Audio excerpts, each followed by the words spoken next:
Morning.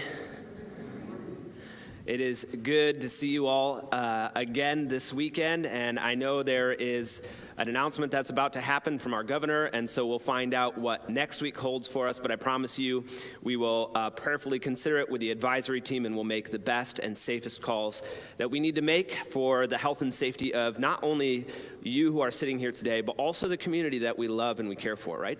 So we'll do that together, so be praying for us as we're trying to make those calls.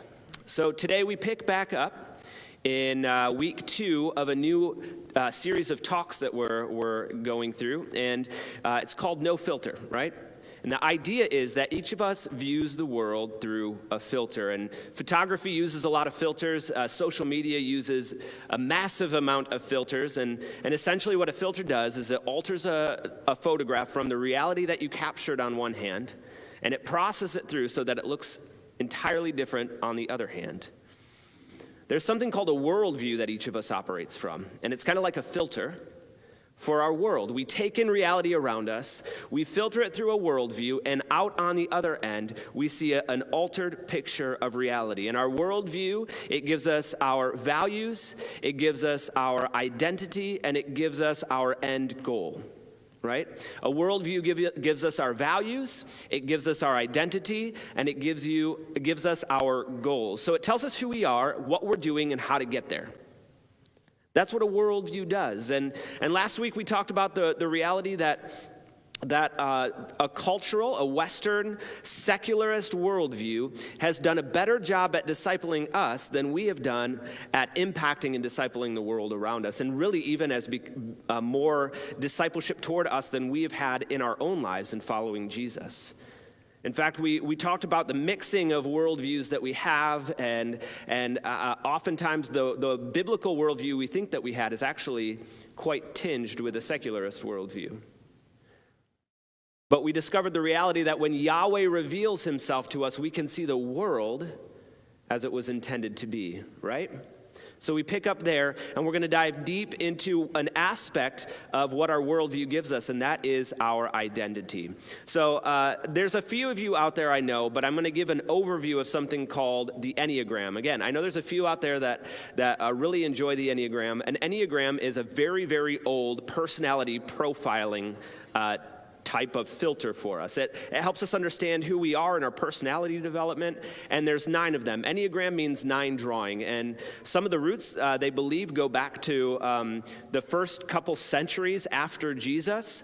From the desert mothers and fathers, they unearthed some drawings, this 9 drawing. They started developing it over the years in monasteries and in early church and in Christian circles, and it developed into this thing that we can understand ourselves through if we pay attention to it.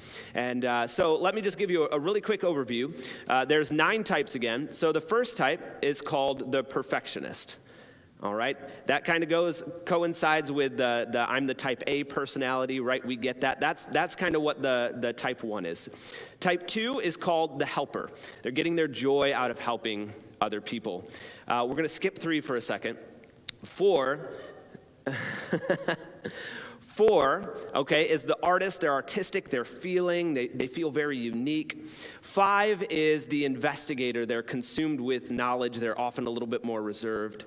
6 is called the loyalist, and they just want to create community, and they want to help people belong. 7 is the enthusiast. They're kind of like the traveler, the life of the party. They're always going from one thing to another. They don't care about the end as much as they care about the beginning. 8 is called the challenger. They're consumed with social justice and fighting for the defenseless. You want them on your side. All right? A 9 is the peacekeeper. They're the friend of everybody. Everybody wants a 9 in their life because they make amazing friends. They can see everybody's different perspective. Okay? Now, I saved 3 for last because I'm a 3. All right? A 3 is called a performer. And 3s have this really unique gift about not necessarily being what you think they are, but allowing you to believe they're what you think they are. Right? So a 3 thinks that if we can just perform well enough, be goal-oriented enough, that we can be accepted. That if I do well enough, I'll be accepted by you, and if I can't do well enough, I'm at least going to deceive you well enough that you think that I'm doing a good job, right? Isn't that a gift? That's awesome. Yeah. Their secret sin is deception. So how many are feeling really comfortable with the decision for a pastor you've made right now? Yeah. You're like, oh, no. We're laughing because we're really uncomfortable right now. So I'm a performer. I oftentimes struggle with getting my meaning and my significance out of how you perceive the job that I'm doing. And so I have a hard time separating what I do from who I am, how people perceive what I'm doing from my core identity. And so it's very easy for me to lock those two together and to have what I do be who I am. What I accomplish is who I am.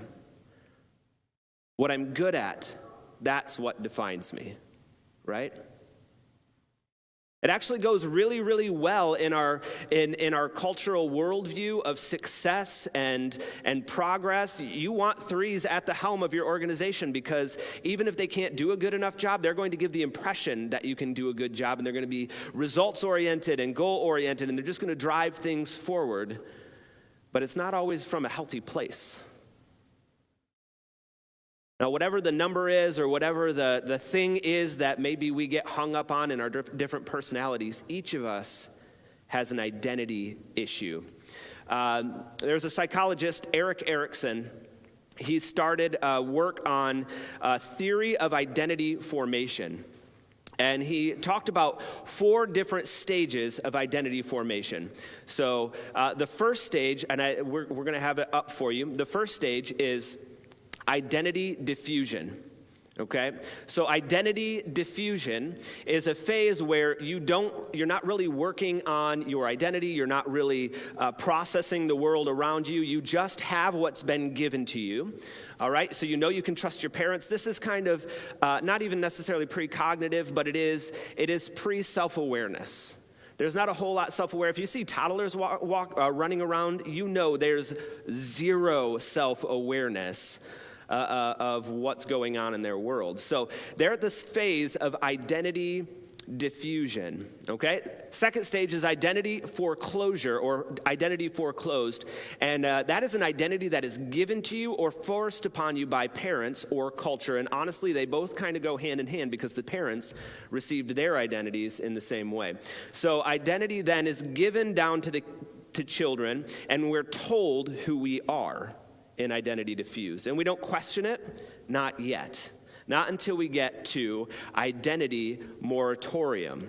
Identity moratorium is the process of questioning, and it often comes through crisis, usually brought on by adolescents. Okay, if you've had teenagers, you know they go nuts, right? About early teens, maybe preteens, the brain breaks. And that is the beginning of the process of identity moratorium. And they're starting to figure out who they are and how they interact with the world around them. And the identity is really at the core of their questioning and their crisis. Who am I and who do I belong to? All right? It is no longer good enough to be identified as the parents have identified. Now we have to do the self-discovery of who I am. And on the other end of that, we arrive at identity achieved. Okay? And an achieved identity is one where I have come to a conclusion about who I am. Now, the problem with identity achieved, and we'll revisit it a little later, the problem with identity achieved is that who I am is usually based on how I interact with society and where I fit best. So it's not ultimately me choosing, it's me finding my lane, which has already been predetermined by the culture around me. Okay, so where I fit is who has rejected me least maybe, or maybe who has accepted me most. It usually revolves around our career. It usually revolves around a number of different things. In fact, we have a couple different circles up here that may ultimately identify our identity. And it's not exhaustive. One might be our profession. Okay, so maybe we go through the process of moratorium, we achieve an identity, and it's wrapped completely up in our profession. All right, or maybe it's in coaching. Maybe we remember the good old days when we could chuck a football a couple yards, right? And so we're always trying to go back, and so our identity is in those now that we're coaching. Spouse, maybe our identity gets wrapped up in our spouse, and we don't know who we are apart from that relationship, or maybe you could pick your relationship. As a parent, some of us, our identity has been wrapped up in the church, and by that I don't mean following Jesus, I mean the institution of the church, okay? Maybe our identity is wrapped up in our nationality, okay? So there's a number, again, this is not exhaustive, but there's a number of examples that we could go to and look at. On the other end of wrestling out, we've determined this is who I am. I am a father. I am a mother. I am a doctor. I am a lawyer. I am a landscaper. you can fill in the blank. In fact, think about it. What is one of the first questions we ask people when we meet them? What do you do? What do you do for work? Why? Because we're trying to find out who they are, and if we can figure out what they do, then we can identify who they are. Now here's the problem. What happens when that job changes? What happens when COVID sends us all home and we're all unemployed? What happens when that marriage falls apart and our identity was wrapped up in that marriage? What happens when we can no longer coach or we can no longer fill in the blank? You see, an identity built here, even if it's one that we've gone through the work and achieved, is still shaky ground for an identity.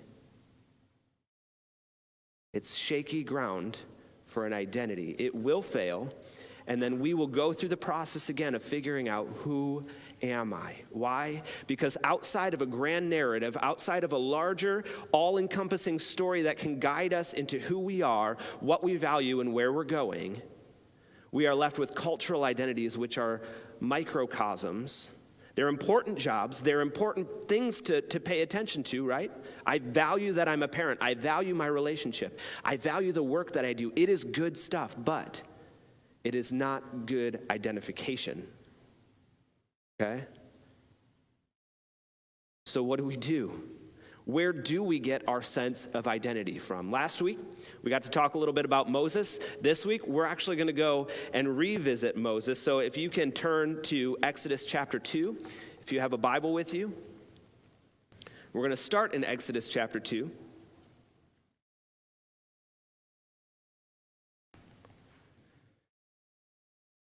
Last week we talked about Moses leading Israel a little bit and how God called them out of one worldview into another. This week I want to, again, drill down onto Moses' specific identification in his role in Egypt. So, Exodus chapter 2, we're going to start at verse 11. Years later, after Moses had grown up, he went out to his own people and observed their forced labor. So that's a key. After Moses had grown up, he saw an Egyptian striking a Hebrew, one of his own people. He looked all around, and seeing no one, he struck the Egyptian dead and hid him in the sand. The next day he went out and he saw two Hebrews fighting. He asked the one in the wrong, "Why are you attacking your neighbor? Who made you a commander and judge over us?" The man replied. "Are you planning to kill me as you killed the Egyptian?" Then Moses became afraid and thought, "What I did is certainly known." When Pharaoh heard about this, he tried to kill Moses, but Moses fled from Pharaoh and went to live in a land of Midian and sat down by a well. All right, so we have something really, really interesting going on here.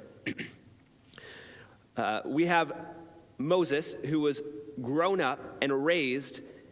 He was a Hebrew by birth, but he was raised in an Egyptian society. So I said, pay attention to that key phrase that when he had grown up, Moses looked around and observed these things. Why is that important? Because Moses has already gone through all of those stages of identity formation. And no, they didn't happen in the same way at the same time as the ones we described, but they still in some form happened. Moses' understanding of his worldview and his worldview identity had already been formed by this point. So after Moses had grown up, understanding who he was, an adopted child of Pharaoh, one of the most powerful rulers in the known world, in one of the most powerful nations in the known world, has grown up and he thinks something of himself. So much so that when he sees somebody that is, in his mind, being unjust, he feels like he has the power to interact with that person and even kill them.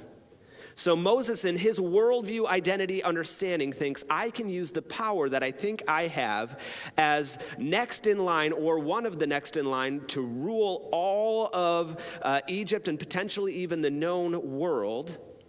I can now step in when I see somebody being mistreated and I can take that person's life. This is not a well thought out plan, folks. This is a gut reaction from somebody that sees himself as a powerful person and is identified with his position in society. That's what that is.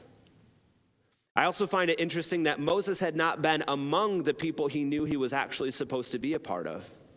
He had to come and observe their work, and he was shocked to see that they were being mistreated. You see, Moses didn't just understand his wielding of power from his position, he understood his social statuses also. Even though he was a Hebrew, he was more an Egyptian than he was a Hebrew.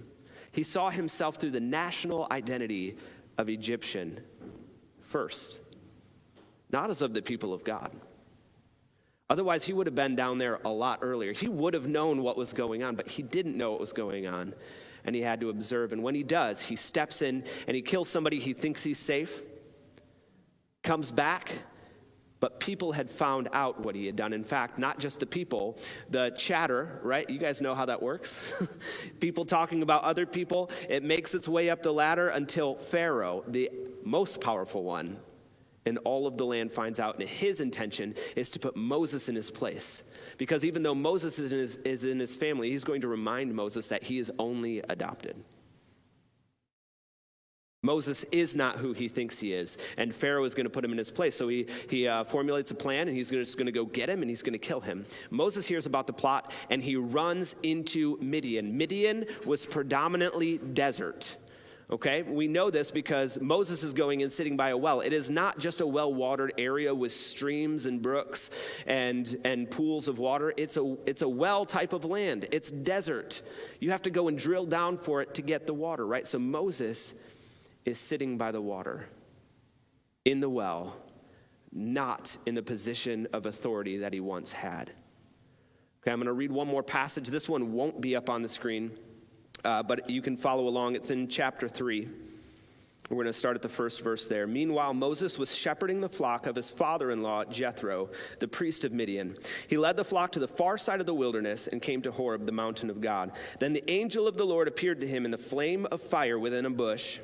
As Moses looked, he saw that the bush was on fire but was not consumed. So Moses thought, I must go over and look at this remarkable sight. Why isn't this bush burning up? When the Lord saw that he had gone over to look, God called out to him from the bush, Moses, Moses. Here I am, he answered. Don't come closer, he said. Remove your sandals from your feet, for the place where you are standing is holy ground. And then God, Yahweh, continues to reveal himself to Moses. Do you want to know what's fascinating? In my mind, I would think that if God is going to use Moses to rescue the people of God, Israel, the Hebrews, he would have done so when Moses was in a significant position of power. I would have thought there is nobody else better set up to deliver God's people from the oppression of Egypt other than one of the most powerful Egyptians in the land. Isn't that the way we think? If we want to change things, let's get somebody in a position of power. That's not what happens. God is not concerned about the identity that Moses has had built up for himself in society. In fact, he considers that potentially as something that's in the way. And so God does not reveal himself to Moses when Moses is at the height of his power. And in our mind, he could be used. No, Moses has God revealed to him when he is tending somebody else's sheep in the desert, after he's run away, afraid, and in danger of being killed. Moses transitions from the height of power to tending a father-in-law's sheep. He doesn't even have his own land. He doesn't have his own flock. He has nothing. He lives in a desert taking care of somebody else's possessions. And that's when God steps in. That's when Yahweh reveals himself to Moses and says, I am the Lord your God. I am your father's father's father's God. I am your story. I am your identity. This is a new understanding for Moses of himself. It's a new understanding that when Yahweh speaks, Moses receives a new understanding of who he is. And in a new understanding of himself, he can see the world differently. He can interact with the world differently. He's no longer going to try to abuse power that he thought he had. He understands himself now through the lens of one who belongs to Yahweh. It's a different posture. It's a different heart attitude that Moses will go forward with. Just blows my mind. You would think God would use somebody in power, but God has to break Moses so that he can truly be used, so that he can understand himself, and then with a healthy understanding, now the story of Israel's deliverance starts. Now the people of God will have a leader. Not in power, but shepherding somebody else's flock. That's the leader that God chose. I love it. You want to know why that's good news for you and me? Because we're not rulers. Revival has always come from the fringes of society. It always has come from the fringes of society. And it was no less different for Moses, but only when he could truly understand himself. All right, we're going to fast forward. We are going to go to the life of Jesus now. We're going to be in Matthew chapter 3. We're going to start at verse 16. I'm going to just read 2 verses. When Jesus was baptized, he went up immediately from the water.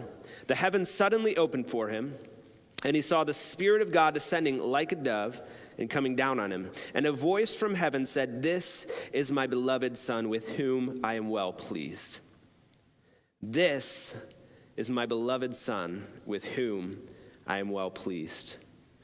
So scholars believe that Jesus was right around 30 years old when this happened. That was kind of the coming of age. You didn't step into public ministry until 30. And so they assumed Jesus was about 30 when he was baptized, and he's going to go and start his public ministry, okay?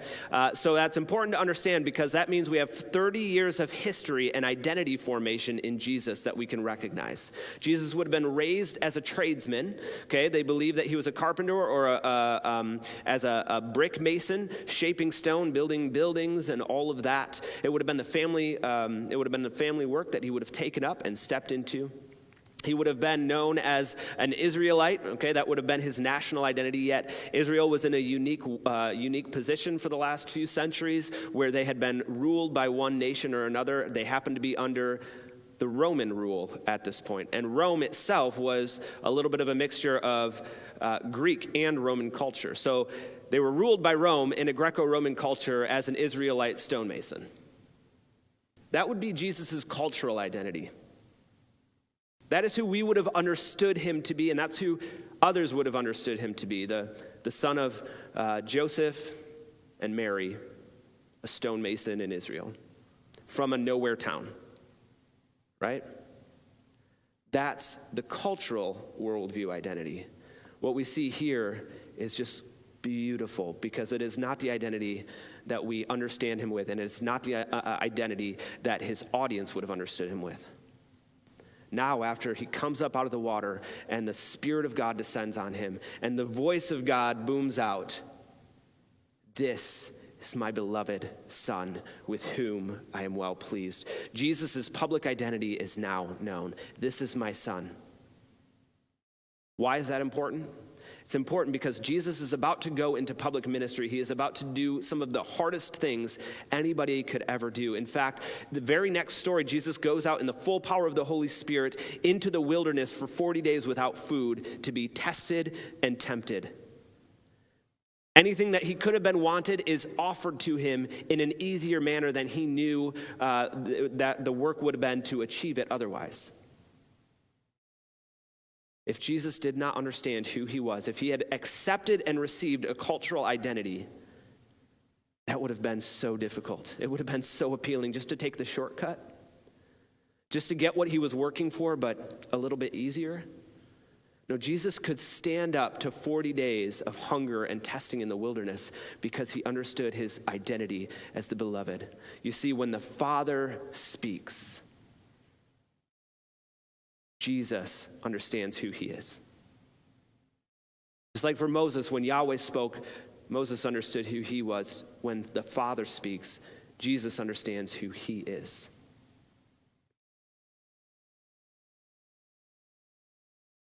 He can stand up under trials and temptations because it's an identity that's not going to crumble. All of those other things that can be stripped away, somebody else could rule them. Israel could be scattered again. Jesus could lose his ability to work. He could end up being a beggar physically. But the identity of the beloved, that will not change. That will not change. Now, here's where we turn to ourselves and look at this.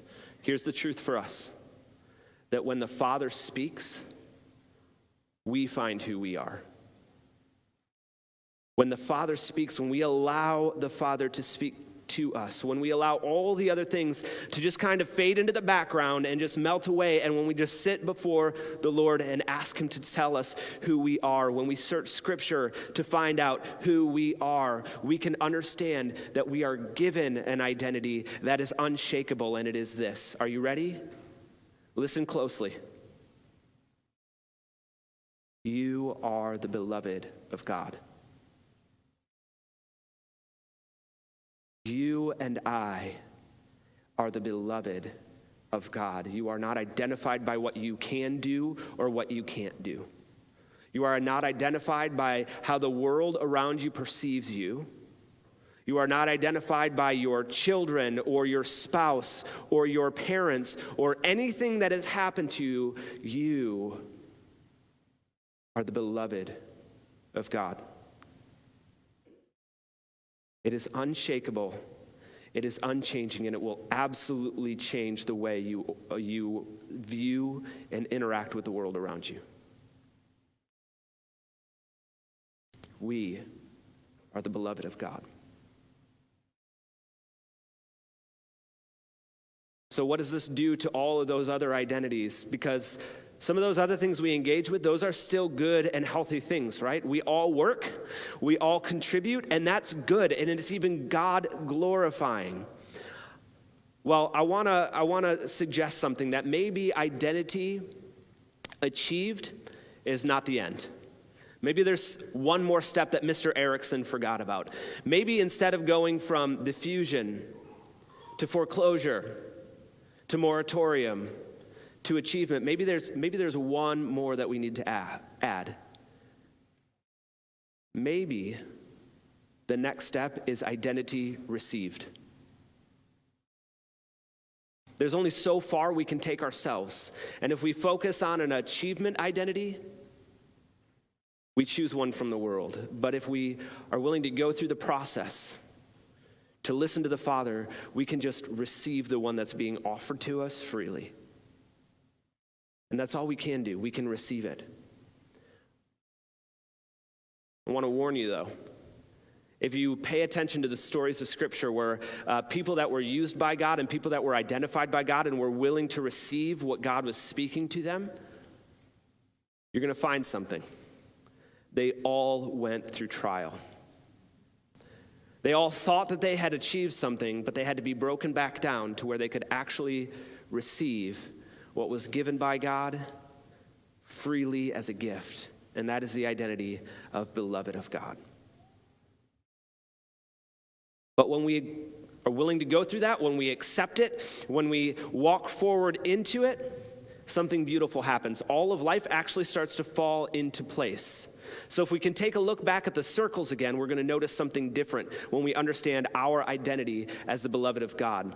All of those things are still in play, and I'm sure there's a lot of more represented by the blank circles there, but our role in church, our role as a professional or a coach or spouse or parent or nationality, you name it. Whatever little hat you want to talk about, whatever role that you play, you can stick it in there. It's all governed by this understanding that you and I are the beloved of God. That is the identity that holds everything together. When we can understand those roles and those the things that we do in society that contribute to the lives of one another around us, but we do so through the lens of the beloved of God, everything falls into place. It's rightly ordered, and it's redeemed. And it becomes something beautiful. And guess what? The work can change, or a crisis can happen. But we never lose who we are in the midst of it. We can navigate the change. We can navigate the crisis. We can navigate the loss when we understand our identity. It's the journey that I'm inviting us to go on. I don't know about you, but my tendency is when I grab hold of something like that, I want to start passing it along. Hey, understand your identity. You over there, understand your identity. My family, understand your identity. But the problem with that is it has to start here. I can't change anybody else's understanding about who they are. I can speak into it, I can encourage people, but I can only change and wrestle out and do the hard work in my own heart. And this will probably be true for every single thing we talk about in here together, is that the work starts in here in our hearts first. I can't change anything out here, but I can allow Jesus to change something in here. So I want to offer us a different way. Just start wrestling that out before God. Ask him by his Spirit to reveal to you what labels or identities you've taken on. They're going to be deeply embedded, and when you pull them out and you put them in their proper place, it will hurt. This is not pleasant, but it is good. And ask the Lord, by the power of his Spirit in you, to speak these words. You are my beloved. You are my beloved daughter. You are my beloved son. I am well pleased with you. You make me smile, and I love you. That is the Lord's heart posture to you. That is who you are to him, and that is who you are in the world around you. Don't settle for less. Don't settle for less. Can we go on that journey together? There's only a simple step of honesty, right? We got to be honest with ourselves. I can't do that for you, and you can't do it for me. Let's be honest with ourselves. Let's do the hard work. And let's understand God's posture toward us and our posture toward him. Let's pray. Lord, we